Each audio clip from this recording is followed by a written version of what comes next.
Ang manugang kong trilyonaryo. Kabanata 621. Nanginginig ang mga kamay ni Jaime Juan habang itinaas niya ang gintong pulseres na parang huling sandata ng kapangyarihan. Marahan niya itong iniabot kay Andrew Cheng na walang bakas ng awa sa mga mata. Tinanggap iyon ni Andrew, malamig ang tinig. Give A ng gusaling ito. Lahat ng sangkot sa Wanjia at Wanjin Group, hulihin agad. Walang makakaligtas. Pagkasabi noon, mariin niyang tinapakan ang sahig at tahimik na umalis. At doon, sa isang iglap, gumuho ang dalawang dambuhalang imperyo ng negosyo sa Shanghai, ang Wanjie Group at Wanjin Group. Nangangitim ang mukha ni Jaime Juan, puno ng kahihiyan at galit. Sa huling paghinga ng kanyang kapangyarihan, sumigaw siya habang nakatanaw sa papalayong anino ni Andrew. Andrew Cheng. Kahit bumagsak ang Wanjia, may darating na maghihiganti. Tandaan mo ito, babalik ako. Ako si Jaime Juan, at hindi dito nagtatapos ang lahat. Sa Ninghai Kangshan. Sa mismong sandali ng pagbagsak ng pamilyang Wan, isang marangyang manor ang nakatayo sa ilalim ng bundok, hango ang disenyo sa panahon ng Tang Dynasty, kumikislap sa karangyan. Pumasok doon si Claudio Fang at tinungo ang isang silid na puno ng sikreto. Siyam na kandila ang nagliliwanag, samyu ng insenso ang bumabalot sa hangin. Sa isang mesa, 11 upuan ang nakahanay, at 7 hanggang 8 figure ang nakaupo, nag-uusap habang humihigop ng tsaa. Isang lalaking nasa 40 o 50 taong gulang, matikas ang mukha at tila may awtoridad, ang nagbukas ng usapan. Tumikim siya at nagsalita ng may bahid ng panunokso. Brother Logan, narinig mo na ba? Bumagsak ang pamilyang Wan sa Shanghai. Dumilat si Logan Lee, malamig ang tingin. Dahan-dahan niyang tinikman ang tsaa bago tumango. Lucas Kyo, mabilis talaga ang mga balita mo. Tumawa si Lucas Kyo, mapanuyang tumawa ng 2 ulit. Kung ganon, Brother Logan, sakop mo ang lugar na iyon. Hindi mo ba matutulungan ang Wanjie? Nakakahiya naman kung pababayaan mo sila. Biglang dumilim ang mukha ni Logan. Ibinalibag niya ang tasa ng tsaa sa mesa, kumalabog iyon ng malakas. Hindi mo na kailangang pakialaman ang pamamalakad ko, Lucas. Tumayo si Logan, malamig ang presensya, at lumabas ng silid. Isa-isa ring nagsialis ang iba pa, walang nagsalita. Sa labas ng manor, lumapit ang kanyang katulong at yumuko. Okay, malinaw na po ang impormasyon. Ang kalaban ay si Andrew Cheng. Kasama niya si Alfonso Zong ng Fire Real Estate, si Brian Weng, isa sa 3 haligi ng Shanghai, at isang artistang si Janelle Cheng, na sinasabing kapatid ni Andrew. Nanlamig ang ekspresyon ni Logan Lee, pawisan ang kanyang sentido. Mariin niyang sinabi. Andrew Cheng. Janelle Cheng. Alamin ang lahat ng detalye nila. Walang sino mang pwedeng manggulo sa lupain ko. Kung sino man sila, bubunutin ko sila mula sa ugat. Naglalagablab ang galit ni Logan Lee. Mula nang tanggapin siya ng tinatawag nilang Panginoon at mapasama sa Patriarch Pavilion, wala pang naglakas loob na hamanin siya sa sariling teritoryo. Ang Shanghai ay isa sa kanyang pinakamalalaking kuta, at ngayong nasira ito, para siyang nilalapastangan. Kung mababalitaan pa ito ng ibang miyembro, tiyak na pagtatawanan siya. At kapag siya ay pinagalitan ng Panginoon, baka tuluyan siyang mawala ng posisyon. Samantala sa ospital, tahimik na nakaupo si Andrew sa tabi ng kama. Nakatingin siya sa maputlang mukha ng kanyang kapatid na si Ashley Cheng, na nakarete pa rin sa koma. Bakit, Ashley? Bulong niya. Bakit hindi mo ako hinanap noon? Bakit parang itinataboy mo ang sarili mo sa pamilya?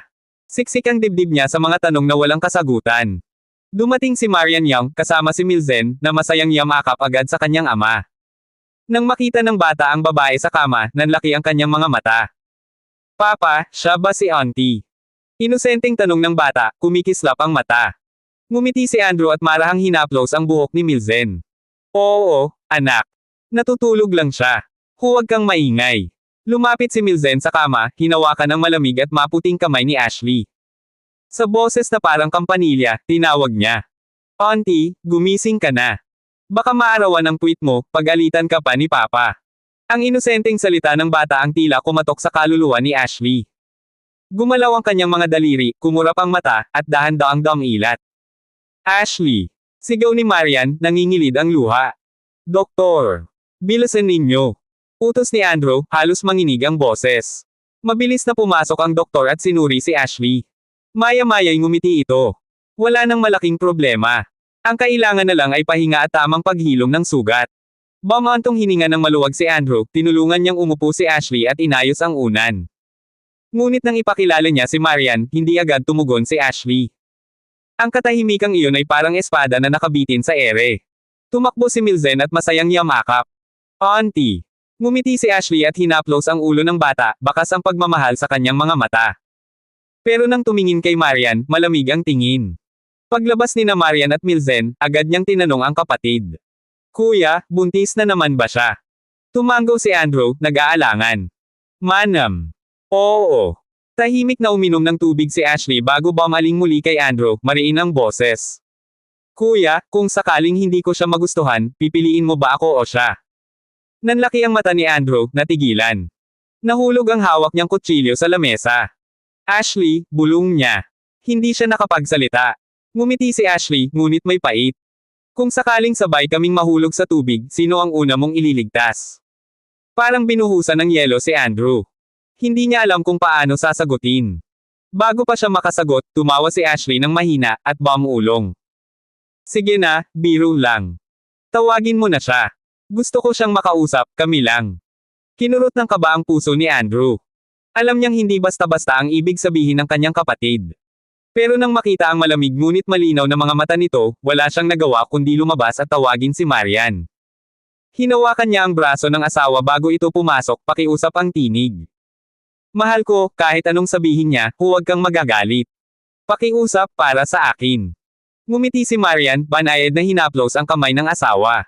Huwag kang mag-alala. Ako ang asawa mo, hindi ko hahayaang magkaroon ng lamat ang pagitan natin.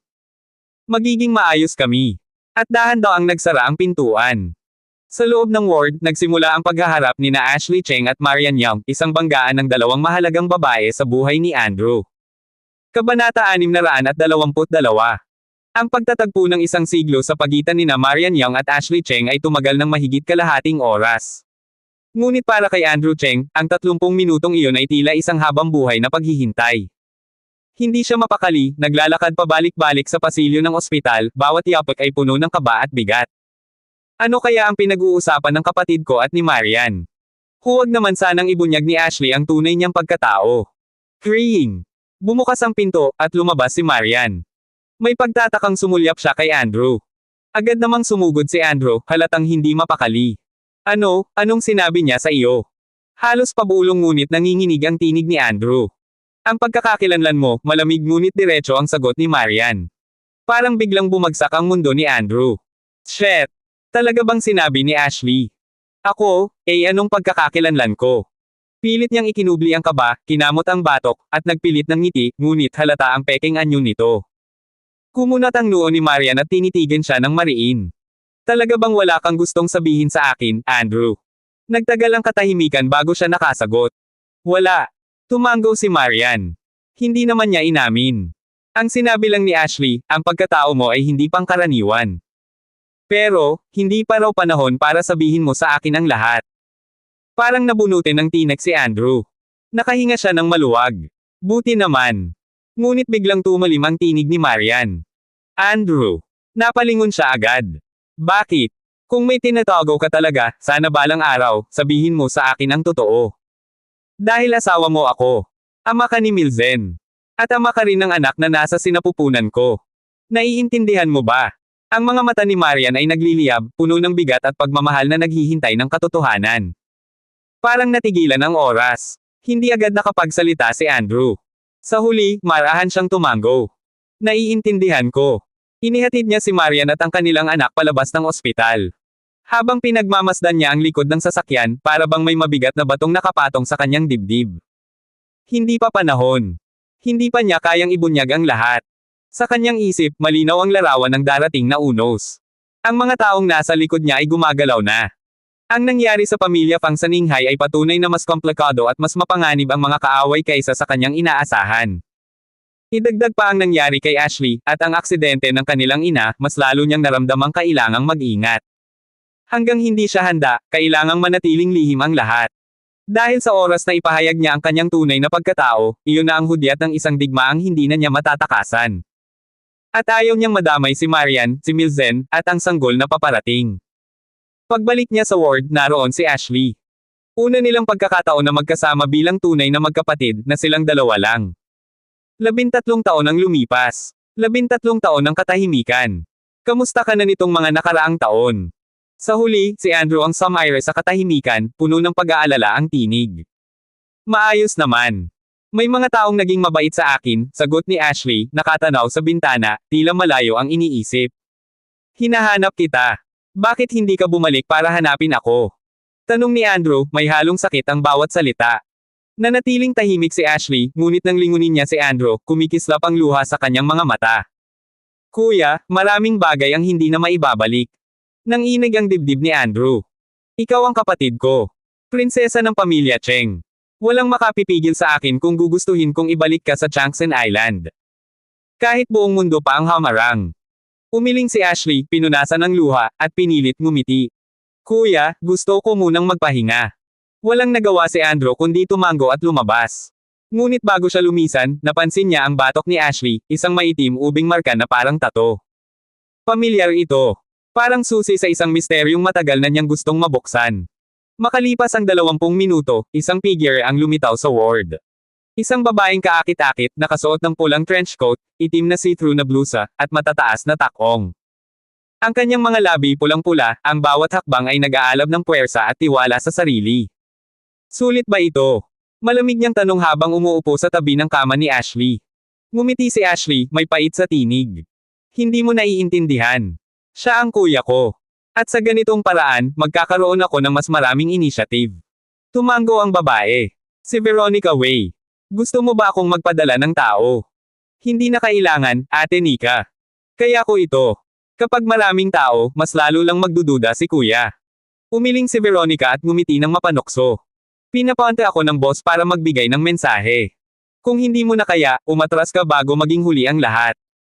Huwag mong ikulong ang sarili mo sa bitag. Ngumiti si Ashley, banayad ngunit puno ng determinasyon. Naiintindihan ko. Tumayo si Veronica, kumending palabas ng ward. Ngunit bago tuluyang umalis, nag-iwan siya ng 2 babaeng gwardya. Kahit pa, halata ang pag-aalala niya kay Ashley. Samantala, pagbalik ni Andrew sa hotel, sinalubong siya ng isang kakaibang tanawin. Isang matandang lalaki, higit 80 ang edad, nakasuot ng puting uniforme ng Taiji, ang naghintay sa lobby. Ang kanyang mga disipulo'y nagkalat sa paligid, mahigpit ang pagbabantay. Magalang ang ngiti ng matanda. Young Master Cheng. Sa wakas, nagkita rin tayo. Si Master Edmund Zhou. Sa tabi niya, isang batang babae ang nakapamaywang, nakataas ang kilay, at nakatingin kay Andrew ng walang pakundangan. Si Lizeth Zhou. Lolo, baka nagkakamali ka. Ang ordinaryong lalaking ito, siya ba talaga si Young Master Cheng? Halatang hindi makapaniwala si Lizeth. Ang bayani na tumulong sa pamilya natin, ang taong hinahangaan ng buong mundo. Ito. Parang sinampal ng realidad ang imahinasyon niyang puno ng mga prinsipe at bayani. Lizeth, huwag kang maging bastos. Galit na sigaw ni Master Edmund Zhou. Ngunit nanatiling nakatingin si Lizeth kay Andrew, hindi makapaniwala. Ngumiti si Andrew, marahang tinanong, Master Zhou, bakit ka naparito? Upang personal na humingi ng tawad para sa ginawa ng aking pamangkin, mabilis na tugon ng matanda. Lumingon siya kay Ethan Zhou, at sumigaw, hindi ka pa baluluhod at hihingi ng tawad. Nagmadaling lumapit si Ethan Zhou, nakayuko, nanginginig. Young Master Cheng, patawad. Para sa isang 50 taong gulang na tulad niya, ito ay sukdulang kahihiyan. Ngunit walang magagawa, ang lalaking kaharap niya ay hindi nila kayang banggain. Ito ang kapangyarihan ng Imperial Order. Umiling si Andrew, may banayad ng ngiti.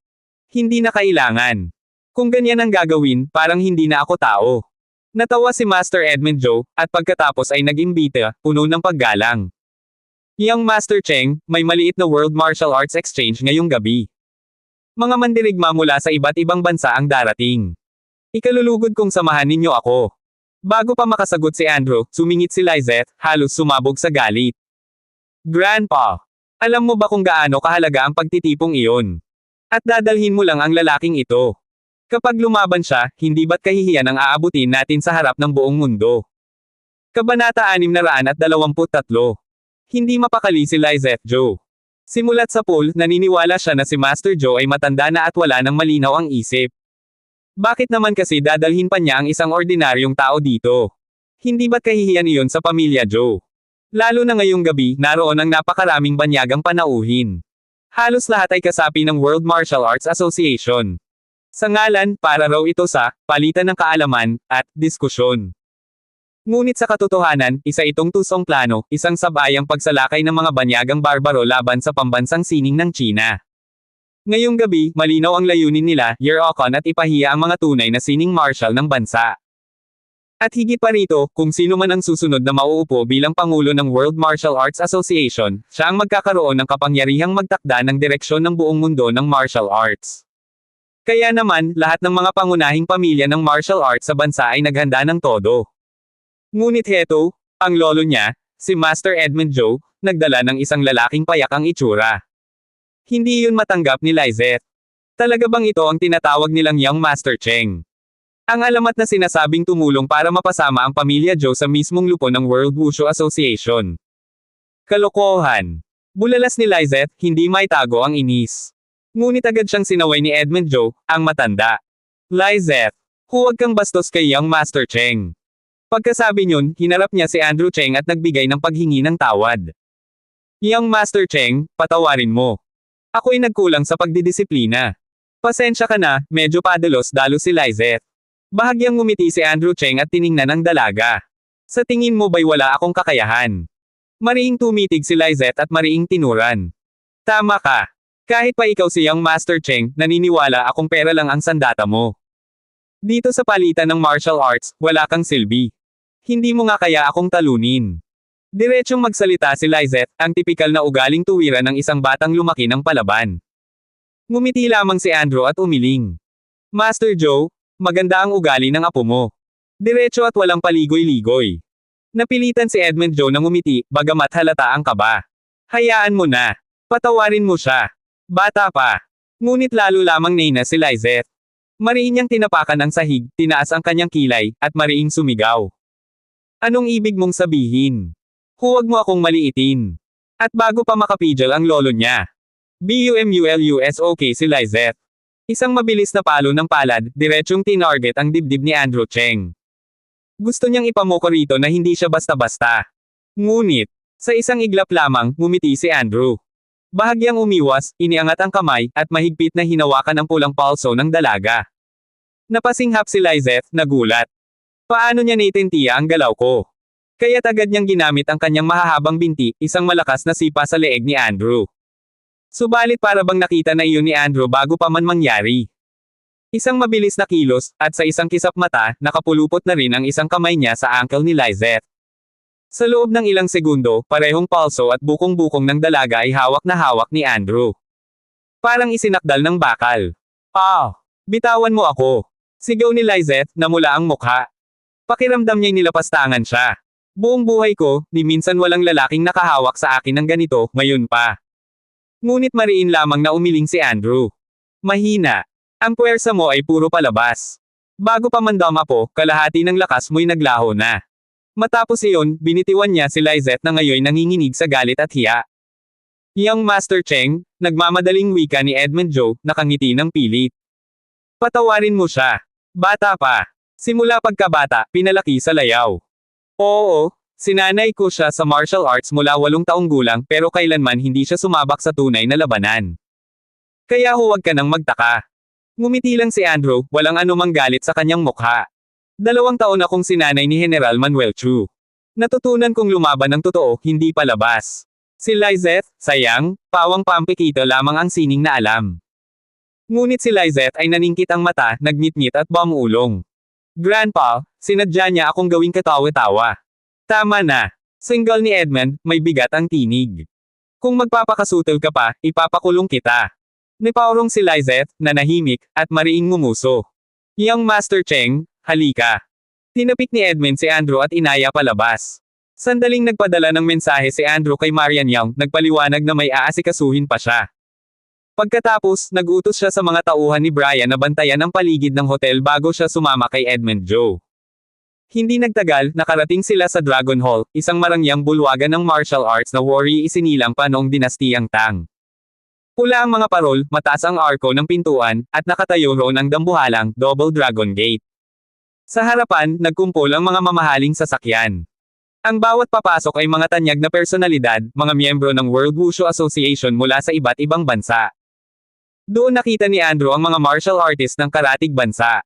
Mga Hapon na nagdadala ng karate at aikido. Mga Koreano na ipinagmamalaki ang taekwondo. At maging mga Thai fighter ng Muay Thai. Kasabay nito, marahan namang nagsalita si Edmund Joe, puno ng pag-aalala. Young Master Cheng, alam mo na, sa susunod na taon ay pagpapalit ng pamunuan ng World Martial Arts Association. Lahat ng ito, paninindik laban sa atin. At higit pa, pagsubok sa ating bansa. Tumango si Andrew, malamig ang tinig. Nakalimutan na ba nila ang aral noong nakaraan? Ang bansang iyon, laging gustong agawin ang ating dangal. Dumilim ang kanyang mga mata. 10 taon na ang nakalipas nang siya mismo ang nagdurog sa ambisyon ng bansang iyon at itinulak ang pamilya Joe tungo sa pamunuan ng asosasyon. Ngayon, muling nagbabalik ang mga gutom na lobo. Mariing winika ni Andrew Cheng. Habang ako'y nabubuhay, hinding-hindi yuyuko ang pambansang sining sa mga dayuhan. Ang kasaysayan ng kanilang pang-aapi, nakaukit sa ating mga butot laman. At ngayong gabi, sisiguraduhin kong muling malulugmok ang kanilang kayabangan. Kabanata 624. Panang apoy ang mga mata ni Andrew Cheng, parang mandirigmang naghihintay ng labanan. Muling bumalik sa kanyang alaala ang 2 taon niyang paglalakbay bilang isang manlalakbay na parang istasyon lamang ang bawat lugar. Dugo. Alaala ng mga namatay. At sa likod nito'y ang hibiscus at ang mga aninong hindi pa niya nakikita. Puot. Matinding puot. Narinig ni Lizette Joe ang kanyang mahinang bulong at saglit siyang natigilan. Ang mga mata ni Andrew Cheng ay tila naglalagablab, at sa kabila ng katahimikan nito, dama niya ang kakaibang lakas na nakabalot dito. Ngunit para kay Lizette, parang nagmamayabang lang siya. Pagkapasok nila sa engranding bulwagan, iniwan sila ni Edmund Joe at dali-daling nakipag-usap sa iba pang mga pamilya ng sining martial. Si Andrew, hindi alam kung paano makikihalo sa ganoong mga usapan, kaya't pinaupo siya sa gilid. Doon, tahimik niyang pinagmasdan ang mga tao. Sa gitna ng mga nagkukumpulan, nangingibabaw ang presensya ng mga Fuso Martial Arts Masters, tila ba sila ang mga bituin, at ang iba'y mga planetang pilit nilang hinihila sa kanilang orbita. Katabi niya si Lizette Joe, walang pakialam na nagmeryenda habang palihim na inoobserbahan si Andrew. Ilang salitang narinig niya kanina pa lang ay tumimo na sa isip niya. At higit sa lahat, hindi niya malimutan ang eksena sa hotel. Isang dalagang kasing dalisay ng 18 taon, at siya'y unang beses pa lamang nahawakan, sa bukong-bukong. Diyos ko! Sa bukong-bukong pa. Hindi ba't iyon ang pinakatagong lihim na sensitibong bahagi ng isang babae? Namula si Lizette habang pinipilit kumbansihin ang sarili na iyon ay aksidente. Pero bakit parang kumakabog ang dibdib niya? Ngumiti siya, ipinakita ang maliliit niyang pangil, at iniabot ang kamay na parang yari sa jade. Formal na tayo ngayon. Ako si Lizette Joe. Bahagyang tinaas ni Andrew ang tingin, malamig at walang emosyon. Andrew Cheng. Parang napahiya si Lizette. Siya, nasanay sa paghanga, ngayon ay katabi lang ng isang lalaking parang bato, hindi man lang makausap. Hindi ba siya sapat na kaakit-akit? Nagpalingga-lingga si Andrew at napansin ang mga matang kanina pa nakatuon sa kanya. Bakit, gwapo ba ako? Kanina ka pa nakatitig. Natawa si Lizette, kumislap ang kanyang mga pangil, at pabirong umirap. Ang kapal. Sino nagsabing gwapo ka? Pero, tingin mo ba, ganito ba talaga ako? May halong hiya at pahiwatig ang tanong na iyon. Isang tanging sagot lang ang nagpatigil sa kanyang imahinasyon. I'm sorry, ani Andrew, malamig pa rin ang tono. May asawa na ako. Parang binuhusan ng yelo si Lizette. Scum. Pabulong niyang bulalas. Married. At siya pa ang tinamaan ng pinanibik. Nakakainis. Hindi nagtagal, may sumingit mula sa nag-uumapo na tao. Isang binatang nakabihis ng mamahaling Amerikana, nakangiting parang artista, si Tristan Chong. Siya ang matagal ng manliligaw ni Lizette. Lizette, nandito ka pala. Ang tagal kitang hinanap, masayang bati nito. Hindi man lang siya nilingan ni Lizette. Mas pinili niyang titigan ng masama si Andrew, tila pinaparamdam na siya pa rin ang nasa isip niya. Halika na, aya ni Tristan. Andyan si Brother Damian at si Samro. Sama ka sa amin. Pero si Lizette, parang wala siyang naririnig. Napansin ni Tristan ang direksyon ng tingin ng dalaga, at doon niya nakita si Andrew. Nanlaki ang mga mata niya, sumama agad ang loob. Hoy, ikaw? Walang galang niyang sabay turo kay Andrew, umalis ka dyan. At bigla pa niya itong tinadyakan ng marahan. Mabilis na lumamig ang paligid. Tumaas ang kilay ni Andrew, sumiklab ang malamig na boses. Bakit ako aalis? Alam mo ba kung sino ako? Hambog na tugon ni Tristan, na halos lumulunok ng sariling yabang. Ako si Tristan Chong, tagapagmana ng Chong sa Kyoto. Wala kang karapatang umupo sa tabi niya. Umalis ka bago pa ako magpatawag ng tao para bugbugin ka. Enough, Tristan. Biglang sumingit si Lizette, itinulak ang binata at tumayo sa harap ni Andrew. Kung gagalawin mo siya, huwag mo na akong lapitan kailanman. Napatigil si Tristan, natakot sa banta ng babaeng pinakamahal niya.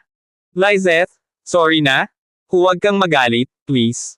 Ngunit matigas ang paninindigan ni Lizette. Humingi ka ng tawad sa kanya. Nalaglag ang panga ni Tristan. What? Sa kanya? Sa isang matandang mukhang hampas lupa. Sigaw niya, puno ng galit at insulto. Hindi na nakatiis si Lizette, hinailan niya si Andrew palabas ng bulwagan, iniwan ang naguguluhang si Tristan.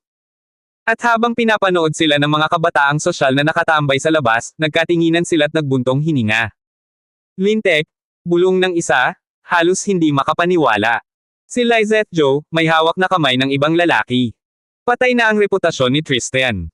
Hindi niya to matitiis. At sa mga matang nakamasid, parang umusbong ang isang delubyong hindi na mapipigil, isang apoy na maglalantad sa tunay na lakas at damdamin ni Andrew Cheng. Kabanata 625. Tristan Chong. Huwag mo na akong sundan. Galit na galit si Lizette Joe, mahigpit ang pagkakakapit sa kamay ni Andrew Cheng habang tinatitigan ng masama si Tristan na nakasunod pa rin sa kanila. Lizette, alam kong nagkamali ako. Patawarin mo na ako. Hindi ba't pwede naman akong humingi ng tawad? Pagsusumamo ni Tristan, sabay silap kay Andrew na nakahawak sa kamay ng babaeng mahal niya. Lalong kumulo ang dugo niya. Sa unay pilit niyang pinipigilan, ngunit kalaunan ay hindi na niya napigilan ang sarili. Sa halip na kay Lizette tumingin, bigla niyang tinapunan ng malamig na tingin si Andrew. Hoy! Pasensya na ha, ani Tristan, pero halata ang pang-aalipusta sa boses nito. Ngumiti lang si Andrew, isang ngiting malamig at walang halong pakikipagtagisan. Alam niyang ang kaharap niya ay tipikal na anak mayamang sanay manghamak. Kaya't magaan lang niyang sagot. Walang problema. Kung tapos na, pwede na ba akong umalis? Pwede, malamig na tugon ni Tristan. At saka siya muling bumaling kay Lizette. Lizette, o ayan. Tapos na. Tama na ang drama. Pinandilatan siya ni Lizette at walang imak na iniwas ang tingin. Umalis na sana si Andrew, ngunit hindi pa siya nakakalayo nang marinig niya ang mga mapanuyang salita ni Tristan. Ang yabang naman. Nakakatanggap ng sorry tapos akala mo kung sino. Isa ka lang namang hamak na palaboy na nagyayabang. Napatigil si Andrew. Napatingala siya sa langit, bahagyang pumikit, at mariing huminga. Parang may kung anong apoy na biglang nagliyab sa dibdib niya. Pagdilat ng mga mata, malamig ang titig niya, at bigla siyang lumakad pabalik. Nagulat si Tristan, ngunit agad itong ngumisi ng mapanlate. Oh, bumalik ka pa. Akala mo siguro. Pak! Hindi na siya natapos. Mabilis at mabigat na kamaong parang bag ng buhangin ang damapo sa kanyang pisngi. Bumulagta si Tristan sa sahig. Wow! Sabay-sabay na napasigaw at napatigil ang mga anak mayaman na kasamahan niya. Nipatikip ng bibig si Lizette, hindi makapaniwala sa nasaksihan. Si Andrew, tinamaan ng galit, at tumama ang kamao niya. ***** Galit na sigaw ni Tristan, sabay tayo. Gusto mo talagang mamatay. Pero bago pa siya makalapit, isang malakas na sipa ang pinakawala ni Andrew na muntik ng dumiretso sa dibdib ni Tristan. Napaatras ito, halatang natakot. Ibinulsa ni Andrew ang kanyang mga kamay, malamig ang tinig. Alam mo kung sino ang pinakakinamumuhian ko. Natigilan ang lahat. Parang nag-freeze ang paligid. Ang pinakakinamumuhian ko, malamig na dugtong ni Andrew, ay ang mga tulad ninyo. Mga anak mayaman na akala nyo'y hari kayo ng mundo. Lahat kayong nagmamayabang dahil sa yaman ng mga magulang ninyo. Pinagmasdan niya ang grupo. Nabasa niya sa mga mata nila ang pagkabigla at takot. Pero huwag niyong kalimutan, dumilim ang mukha ni Andrew. Walang mas mayaman, kaysa sa akin. Ako ang tunay na tagapagmana ng kapangyarihan. Sa harap ko, mga alipors lang kayo. Natulala ang lahat. Ha! Tanga ka ba? Mukha kang ang hampas lupa. Sigaw ng isa, sabay tawa. Ikaw, rich second gen. Huwag kang magpatawa. Sumugod si Tristan, sinunggaban ang kwelyo ni Andrew. Anong pinagsasabi mo, ha? Sino ka ba talaga? Bahagyang ngumiti si Andrew, malamig at mapanokso. Ako ang tagapagmana na hindi peke. Ha ha ha. Sabay-sabay na halaka ka ng grupo. Si Raulo. Pinakakatawa-tawa naming narinig to ngayong taon. Ngunit hindi natinag si Andrew. Tinitigan niya sila ng diretso, malamig at mabagsik. Maniwala man kayo o hindi, pero kapag sinubukan niyong muli akong galitin, mga magulang ninyo mismo ang luluhod at makikiusap sa akin para patawarin ko kayo. Andrew, bulong ni Lizeth, halatang kabado pero lihim na humahanga. Lizeth, seryoso ka ba? Sigaw ni Tristan, halos mabaliw. Pipiliin mong ipagtanggol ang hamak na to kaysa sa akin. Tumayo si Lizeth, malamig at mariing sagot. Oo, Tristan. Kung gagalawin mo si Andrew Cheng, hindi na ako kailanman magiging iyo. Halos mabaliw si Tristan. Pinipigilan ng mga kaibigan niya habang nagwawala. Samantalang mahigpit na hinailan ni Lizeth si Andrew palayo.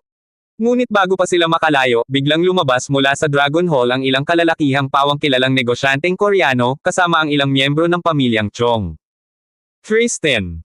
Tawag ng isang matandang lalaki, si Robert Chong, tiyuhin ni Tristan. Malugod itong lumapit. Nakita mo ba si Mr. Cheng? Ha? Si Mr. Cheng. Litong tanong ni Tristan. Tumanggaw si Robert Chong, sabay ngiti. Oo.